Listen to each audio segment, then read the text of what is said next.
Hey, I'm Dr. Ruth Roberts. We're having internet challenges today. Part of the difficulties of travel life. Um, with me today is my very special guest, my beloved Mary Jo. We have Greetings. we have been traveling for 6.5 years now with pets.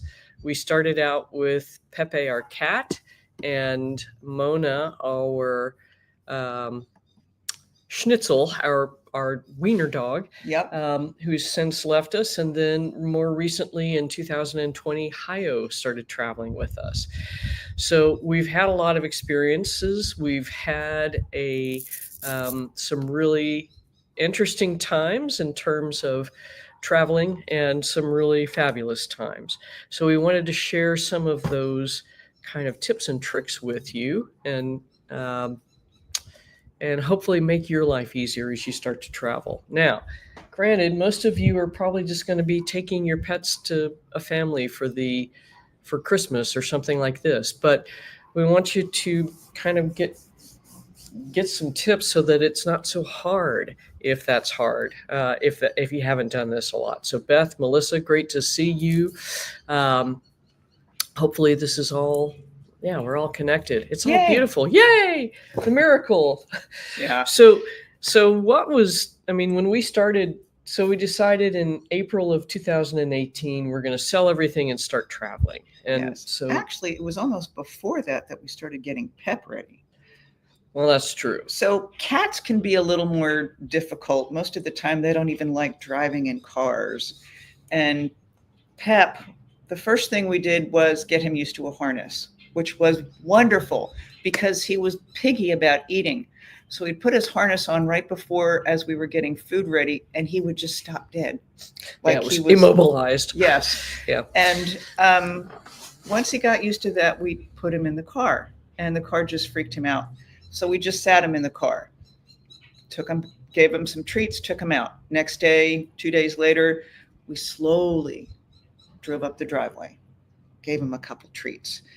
And every day we'd go a little bit further. And he finally got that he was comfortable enough and he wasn't freaking out.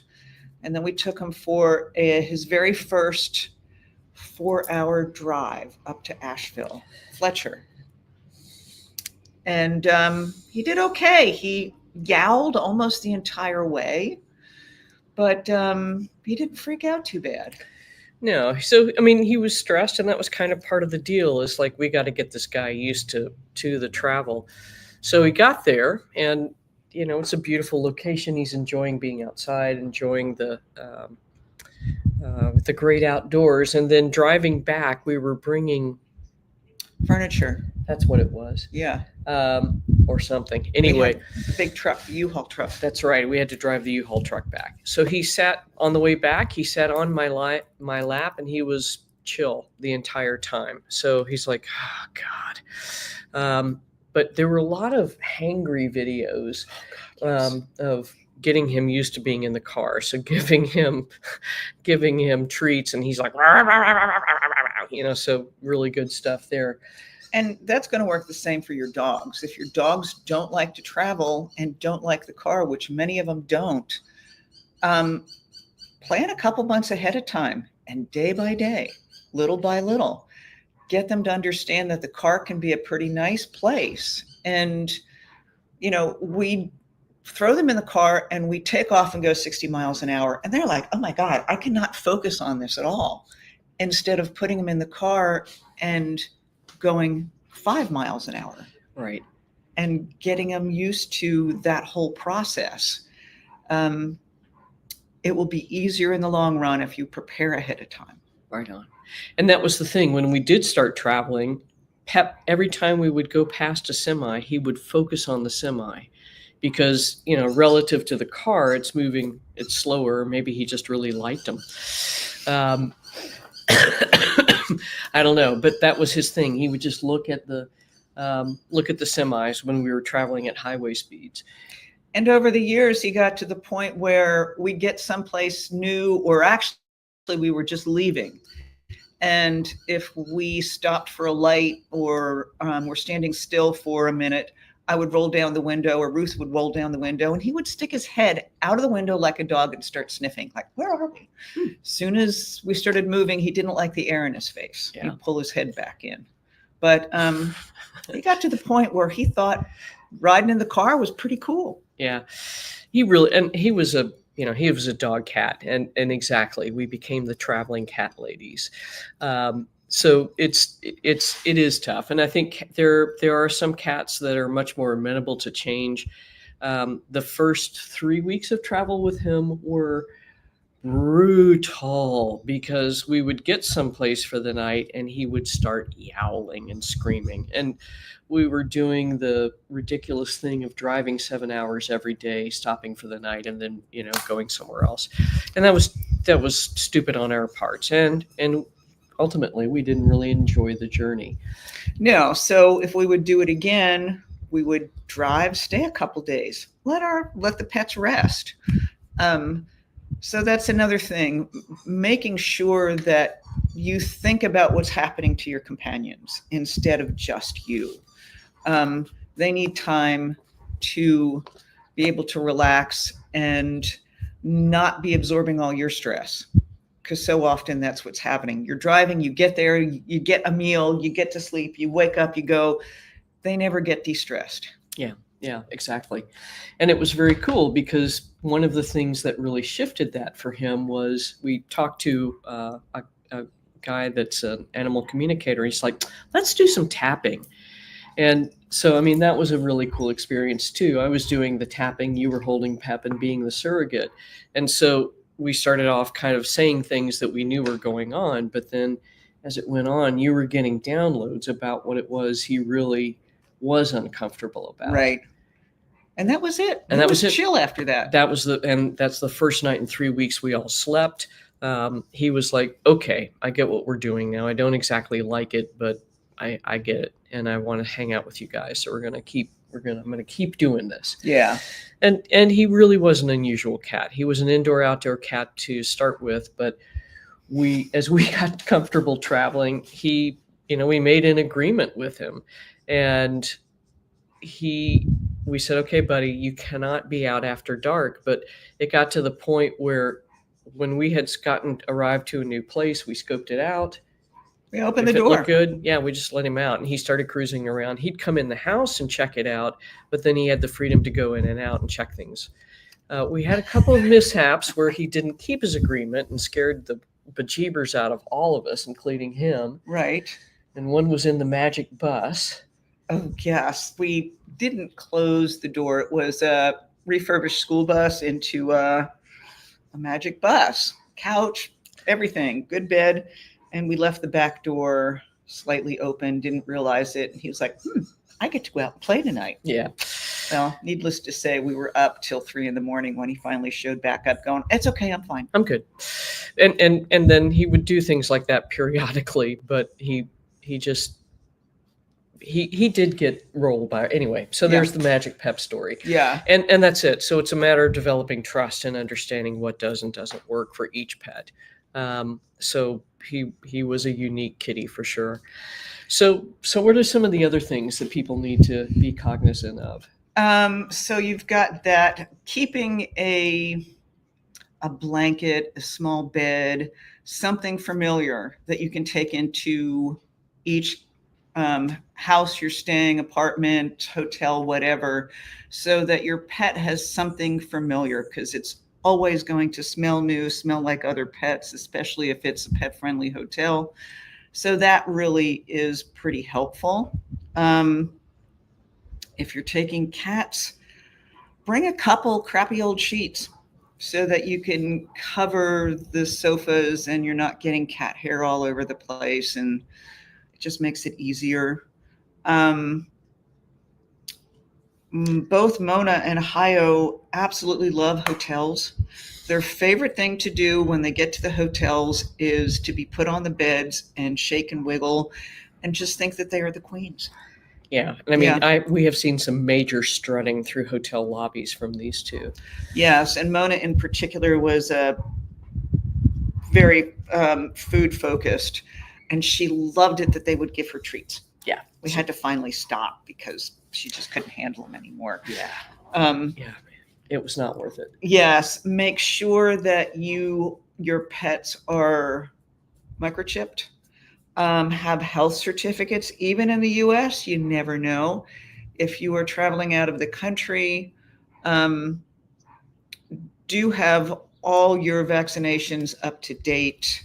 You will have to prove that they've been dewormed. You will have to get a USDA certificate from a vet to travel out of country, that the rabies or rabies titer is up to date.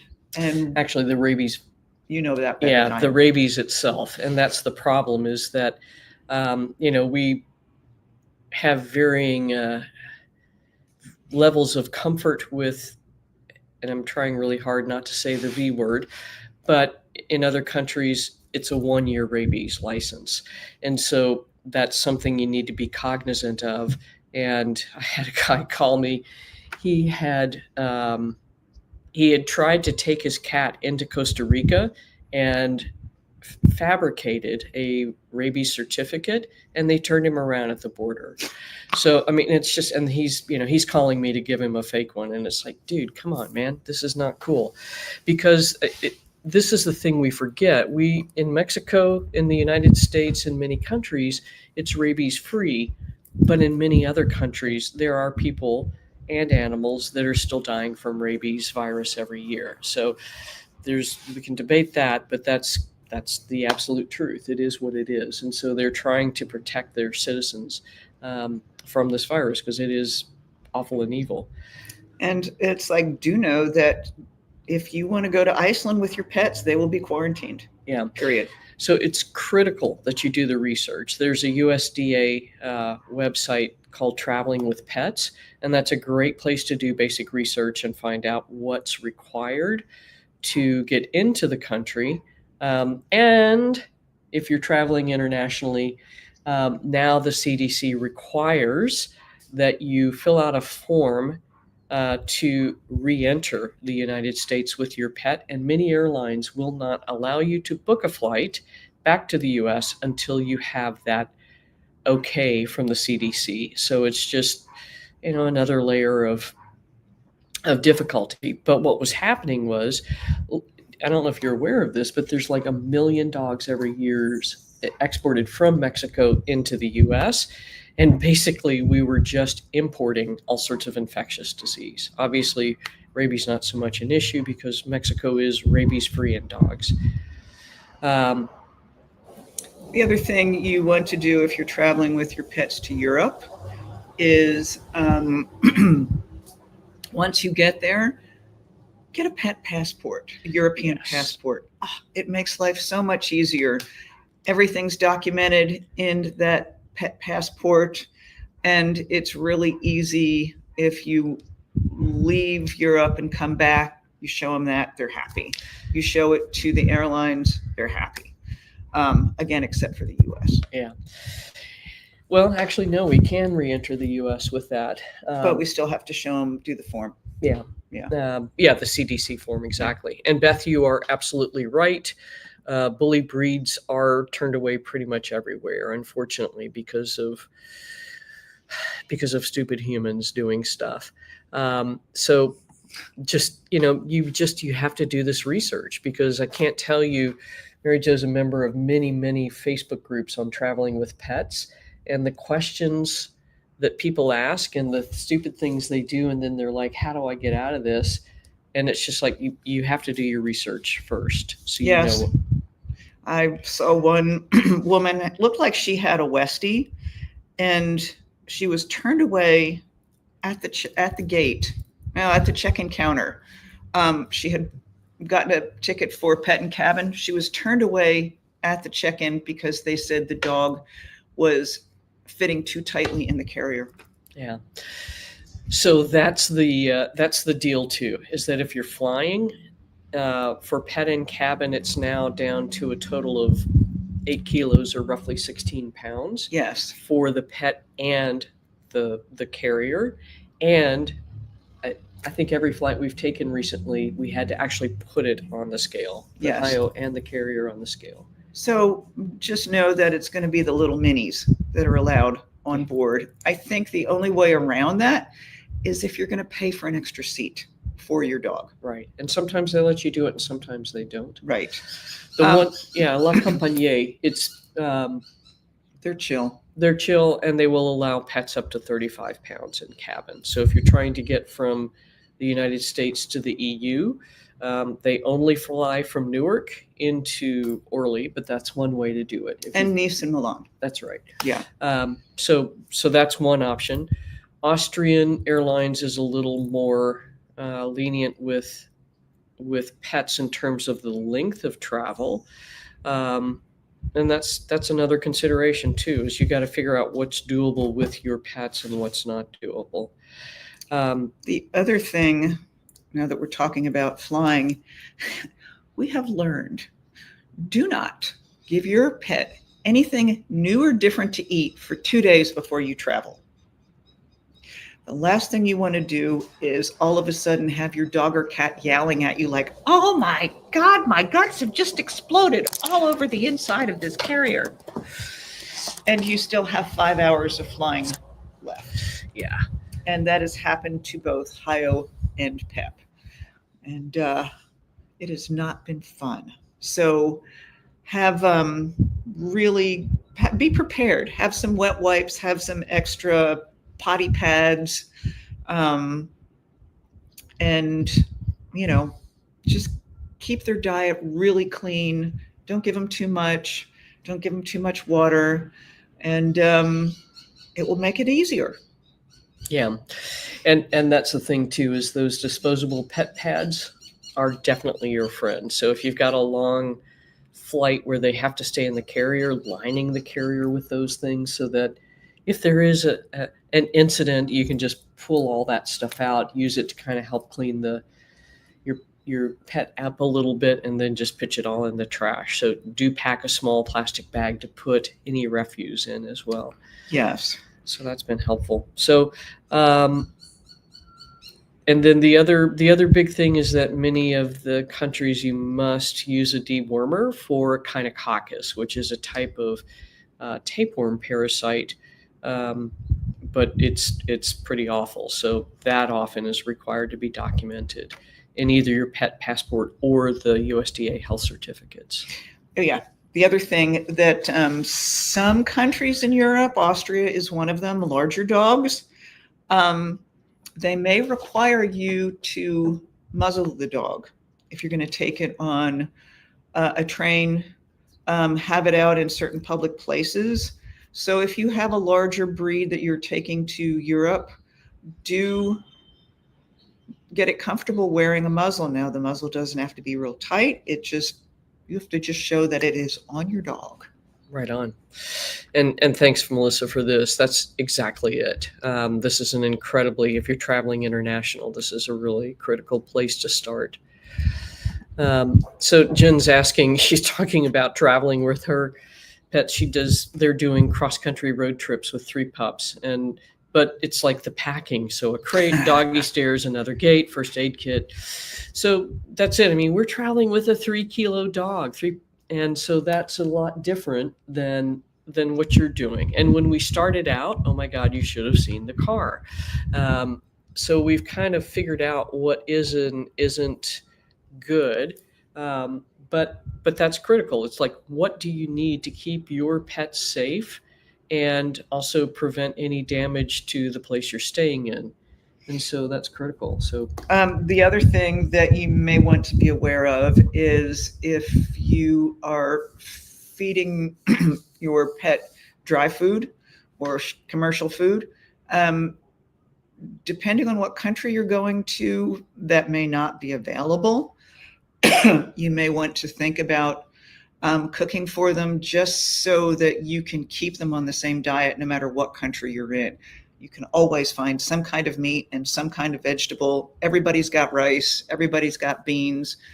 That makes it a little bit easier than like when we were in Montenegro, I would go into the pet stores looking for something, and all the dry dog food was really pretty awful. The premium brands were like Royal Canin. And so that's it. I mean,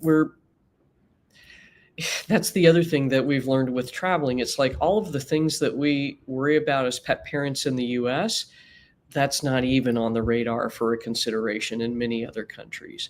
But in Mexico, you can go and they'll have an open 50 or 25 kilo-pound bag of food that you can go in and scoop into a bag, and then you pay for it by the kilo. But that is going to be like Jim Dandy or Beneful quality or less. Yeah, Montenegro was the same. They had open bags of dog food all the time. Yeah, and that's it. So people, and again, these are societies where people are walking, so toting a 25 kilo or 50-pound bag of dog food a kilometer home is not, it's just not feasible. So that's why people are buying small amounts, which makes a great deal of sense. I think the other big thing is making sure that you're planning for allaying stress. And so we've developed kind of our own toolkit. Jen mentioned a few things, but yeah, one thing that, even though Hayo is fairly deaf, we noticed that when we put some really nice quiet music, and lately we found music for dogs, and she chills. I mean, sometimes she gets into her pacing, and she's just an anxious little dog. We'll put the music on, we'll leave for an hour or two, we'll come home, and she is still on the couch asleep. So that works really well. PIMF mats work really well, putting it on, stress relief. CBD products, and they can also be helpful on the plane, but do start them a couple days ahead of time to make sure that your pet doesn't have any problems with them. And again, the other thing that may help is, letting your dog sleep on a pile of dirty clothes. They smell like you. Right on. That could be really helpful. Right. And, there's lots and lots of different brands of CBD out there. Recently, this is what we've been using, and it's been working better for Hayo. So the Rooted Owl, off the cuff, it looks more expensive, but the volume that we're using is half of what we were using before for each dose. Yeah, it's hardly anything. Yeah, so I really encourage you to, if CBD is helping but not as much as you would like, I would encourage you to look at different cannabinoids and different terpenes and things of that nature to enhance that relaxation effect. And then, Jen, this is a great question. So CBD is not legal in every country. But we're two old ladies, so mostly they don't look at us too much. So you can do a couple of things. One is, if you're really worried about it, what I would do is just put a small amount in. Do not bring CBD to Russia. Exactly, Beth. Or a nondescript bottle. Yeah, in a nondescript bottle. And then that way it's not so much of an issue. But you do need to check carefully the regulations for any country you're traveling into. So theoretically in Turkey, also not legal, but we sort of just, I don't know, we forget sometimes and forget to be worried about things too. But there are countries where it is illegal, and they will, if they find it, you are like Brittany Griner in a jail cell. So none of us wants that. No. So this is one thing we have seen over and over again through our years of traveling. People are so excited. They're going to go hiking. They're going to go swimming. They're going to go biking. And they're like, I will have my big dog with me. Before you even leave, make sure your dog is fit. If you've been getting fit, but your dog's been hanging out at home, your dog may end up being on the side of the road, just passed out from exhaustion. We have seen dogs with their tongues hanging out, just so overheated and exhausted, and the people are clueless. Yeah, and that's the huge problem, is that if you, these poor dogs are often very, very overweight and not fit at all. And so all of a sudden they're being asked to do a marathon essentially. And so that gets like, oh my, and they'll do it, but then they're going to pay for it the next day, or most Right. awful is collapse on the road, and that's a horrifying situation. And so we have learned Hio walks very slowly, very slowly. So we take her for Hio walks, which means we go at her speed. We let her sniff as much as she wants. Some days we go for a quarter of a block. Some days we go for a half a block, and that's a big walk for her. But this keeps her fit, it keeps her happy, and we're doing it because we want her to stay as fit and happy as possible. Right on. So, if you don't have time to get your pet fit before you leave on your trip, then start doing some exercise, some walking, a little bit of jogging, and get your pet fit on the hike. But don't expect them to be able to do 4 or 5 miles when they don't even go half a block. Yeah, I mean, and that's the thing too. I mean, we've seen people like in the middle of the desert at 90 degrees with these little tiny, half a pint water bottles, and they're red in the face, they're sweating profusely. So just be really cognizant. In the United States, dogs are not allowed off the concrete in most of the national parks. State parks is different. So be super, super, super careful and mindful of what is and is not permissible. Because you're like, okay, great, we're at Yellowstone, and then you're planning on hiking with your dog, and that's not possible. And the rangers will ask you to leave if you keep trying to go. So it's for the protection of the wildlife, Yes. as well as preserving the natural area.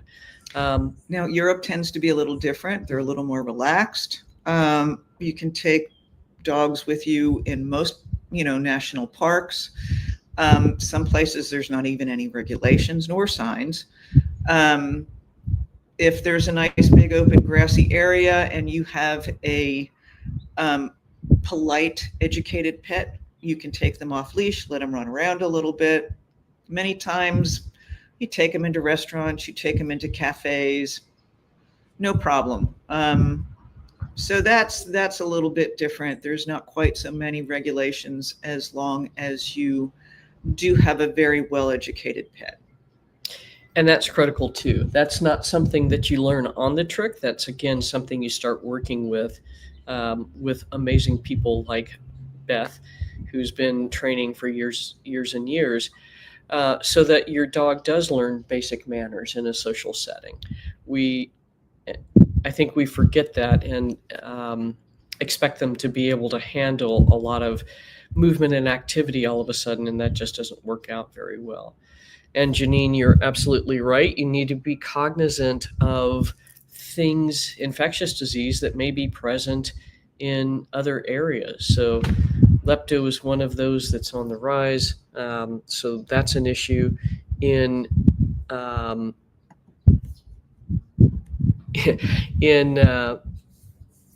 this is a cool one, Elaine. We actually have a bike basket. Where did we got that in Europe? Yeah, we got that in Austria, but I think it was Trixie or something like that.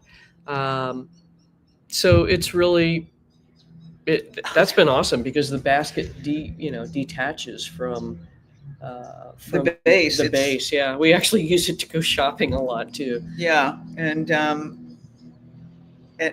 it's perfect. Yeah. Hio's not real keen on it, but if we had Mona or Pep, we would have had them in that basket a lot. Yeah. That's the other thing. If the mesh knitting, if you go traveling with cats, make sure and specifically ask wherever you're going to stay if they have screens in the windows. So often there are places, especially here in Europe, they don't have any screens. Too. Yeah. And some places in Mexico, there are no screens in the window because there's not that many bugs. So that means your cat is stuck and you are all stuck indoors with the windows closed all the time. Yeah, which can really not be fun. No, so ask for screens. Yeah. Or you teach your cat to be on a harness and have it harnessed all the time. So much fun. Yeah. But I mean, these are all things to think about, right? Because otherwise, Pep would be out the house and down the road and in the mouth of a crocodile or something. So those are all critical things. The other thing about cats is that you do need to make, when you're renting a place, if it says no cats, they really mean it, and be cognizant of that, because either, one of two things has happened: either somebody is allergic to cats, or um, or they just don't want cats in because they've had a bad experience. So if it says no cats, believe them. We had a situation where most of the time, if it says pet friendly, we just presume pets means dogs and cats. Yes. And that's worked out reasonably well. But we're also very cognizant of keeping things clean so that we're not leaving behind a mess of cat hair. Yes. Yeah, and Elaine, for that basket, we found it on Amazon in Austria, but just look for a bike basket. It had a little metal thing to attach to the bike, and then Velcro to hold the basket onto the stand. Yeah, and the other thing we also have is a backpack for Hayo. Yeah. Which is great. And we got that on Amazon, and it's got mesh sides, some little pockets, and that's what she flies in, and we will carry her that in there. Another thing, if you have very small dogs, is they make these really nice pouches. Just strap around your shoulder, and the dog fits in the pouch. It zips up, their head sticks out, and it's pretty well supported. Those are nice too, because sometimes the little guys just can't walk as far as you are. Oh, there you go. Yeah, so I'll share. This is share screen, window, photos. There we go. So this is us traveling through Mexico City Airport with Hayo, and there she is cruising in her little backpack, checking it out. And it's great on top of that roller bag because it keeps it nice and smooth for her, and keeps things more comfortable for her. The other thing that backpack is great for is that there's a Velcro mesh that rolls down and zips up, and it's been awesome because we can she's so chill and so quiet, we can often sort of go into the grocery store and get the shopping done before we go to wherever it is we're staying for the night. And they don't even know we have a dog on our back. Yeah. So she is an exceptional traveler for sure. Yes. Yeah. So what else? What are we missing? Any questions that you guys have, just pop them up here. We're happy to help. That's kind of another thing too, is that when you start traveling and you're going to leave your dog or your cat in the Airbnb for a little bit, I think it's really critical to start teaching them that you're going to come back pretty quick. So how do we do that? How do we start working on that? I think sometimes we would get chilled out, whether it was in a hotel room or an Airbnb, and hang out for a while. And then maybe Ruth and I would go for a 5-minute walk and then come back. And they're like, oh my God, you're home. And, and we may do this 2 or 3 times and then go out for dinner and come back an hour or so later. And so they start learning, okay, they are coming back. So it may be stressful for them for a little bit until they understand that you're always going to come back. The other thing that we found stressful, and I get a little more anxious than Ruth, is when we're packing up to leave. So mind you that when we're car traveling, we have everything we need with us. So that means we maybe have 4 or 5 suitcases, bits and pieces of this and that. And we get someplace and we just go and it sprawls all over. So we're packing it all up, and I get a little anxious, which means the pets get a little anxious, and Ruth occasionally has to go, MJ, take it down a notch. Yeah. Oh, okay. Yeah. So be mindful as your pet starts seeing you pack all your bags back up. Oh my God, now what are we doing? Take a breather, Yeah. take a break, sit down with them, tell them what you're doing. It Yeah. may feel weird, but just sit there and say, okay, today we're going to start packing up. Tomorrow we're leaving. We're going to go here. We're going to stay for a week, and it's going to be fun. And we'll take you to some cool places. Yeah, and Melissa Sherman was really helpful with that. So show them what you think you're going to see when you get there, and the things that you're going to be able to enjoy and do. And that often really does. I mean, for Pep, we had to tell him, or he'd get in the car and be like, "What the hell, man!" And so when we would tell him before, he'd be like, okay." So it's Yeah. So yeah, Bill, right on. So longest flight we just did, actually, we flew from Istanbul to Mexico City, and that was 14 and a half hours. Yeah. And so you were really worried, like, oh my God, she's gonna hate it, and la la la la la la. She slept the whole time. Yeah. I mean, she does have an iron bladder too, but that's where, if they need to go potty, that's where those disposable pet pads are super useful. You can just take the whole carrier, the backpack, into the bathroom on the plane with you, put the pet pads down, and she's used that once or twice. Yes, and occasionally you will find airports, especially if you have layovers, that do have pet potties in them somewhere if you ask. And if not, I mean, you just go into the family bathroom, lay your pad down, and be patient and wait. And, they may go. Yeah, and the family bathrooms help because it's usually one room where you can do, for change kids and that kind of stuff. So it's a lot more chill.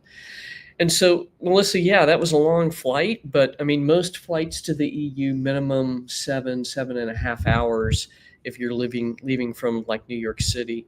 And Beth, you are absolutely right, and this is critical to know. The limits of what your pet can and cannot tolerate.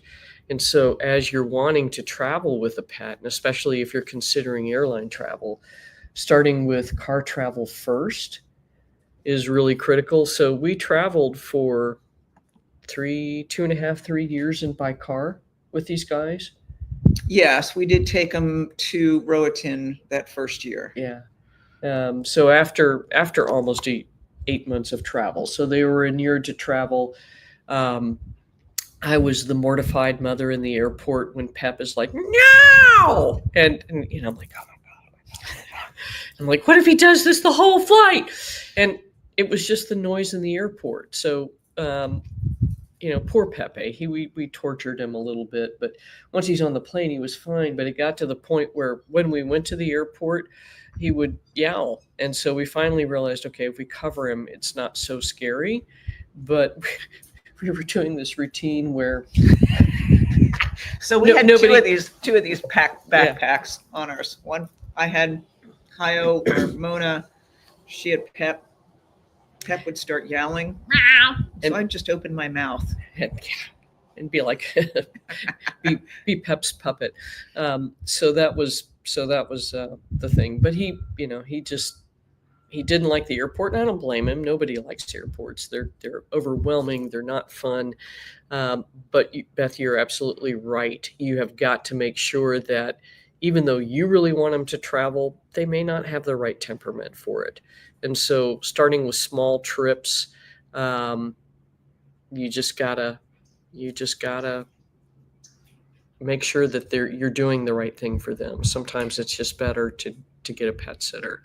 And, if they're okay in the car and you take them to an airport and just hang out and they're okay there, you may want to try and do a quick regional flight. So if you live near a hub airport, just take a flight, maybe an hour flight to the hub airport, spend the night, come back the next day. And that could be a great way for you to figure out if your pet will tolerate traveling. Is it better the second time, or is it worse? Yeah. And that's kind of it. Everything that you can test to see if it's to their comfort level or not, I would encourage you to do it. So, they may look at you funny in the airport because you're just hanging out there with your dog in a carrier. But it's really that's a good way to know how are they going to respond. Yeah. And there she is, the travel queen herself. Yeah. Cool. What else? Yeah, I think that's it. I mean, in the other thing that's really critical too is as you're traveling in the U.S., you can search for um, dog-friendly restaurants on Google. Rover.com is a great resource. Not so much for uh, accommodations because they'll say, "Oh yes, this is pet friendly," and you get there to book it, and it's not. So use Google as a great research tool. It's pretty easy for Airbnb or any of the other booking sites. Booking.com, you can punch in pet friendly. We've had good luck with most of them. And read the reviews. Read the worst reviews. I read the worst reviews first, because if there's 20 really good ones, look at the dates, how old they are. Are most of the good reviews from 3 or 4 years ago? Do they have any recent reviews? And use that. And the other thing you can do is when you're looking at accommodations is zoom in on the pictures. So you really have an idea of what the place is like, where it's like. And if you take your time, booking.com is a lot easier. They give you an address so you can see where this is. We goofed one time. We were staying at San Miguel de Allende, and the house was really nice, but we didn't realize that it was on this road that was a very steep hill, and like 40 buses a day were come flying up this hill, and the sound was deafening. Yeah.